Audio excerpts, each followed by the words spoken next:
ಬರುವಾಗ ಬೆತ್ತಲೆ, ಹೋಗುವಾಗಲೂ ಬೆತ್ತಲೆ. ನಾವು ಹುಟ್ಟಿದಾಗ ಏನನ್ನೂ ತರುವುದಿಲ್ಲ, ಮರಣ ಹೊಂದಿದಾಗಲೂ ಕೂಡ ಏನನ್ನು ಒಯ್ಯುವುದೂ ಇಲ್ಲ. ಈ ನಡುವಿನ ಜೀವನದಲ್ಲಿ ನಾವು ಸಂಪಾದಿಸುವ ಎಲ್ಲವೂ ತಾತ್ಕಾಲಿಕ.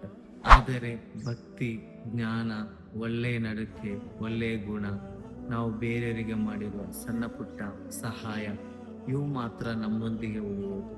ಇದಲ್ಲದೆ ನಾವು ಧರಿಸುವಂತಹ ವಸ್ತ್ರ, ನಾವು ಕೂಡಿಟ್ಟಿರುವಂತಹ ಆಸ್ತಿ, ಬಂಗಲೆ, ಇವೆಲ್ಲವೂ ತಾತ್ಕಾಲಿಕ.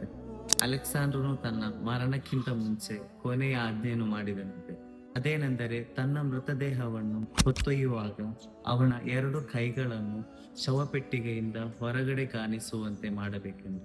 ಇದರ ಹಿಂದಿನ ಉದ್ದೇಶ ಏನೆಂದರೆ, ತನ್ನದೇ ಆದ ಆಡಂಬರದಲ್ಲಿ ಜಗತ್ತನ್ನೇ ಗೆದ್ದ ಅಲೆಕ್ಸಾಂಡ್ರನು ಕೂಡ ಕೊನೆಗೆ ತನ್ನೊಂದಿಗೆ ಏನನ್ನು ಕೊಂಡೊಯ್ಯಲು ಸಾಧ್ಯವಿಲ್ಲ ಎಂಬ ಉತ್ತಮ ಸಂದೇಶವನ್ನು ಸಾರುವುದಾಗಿದೆ.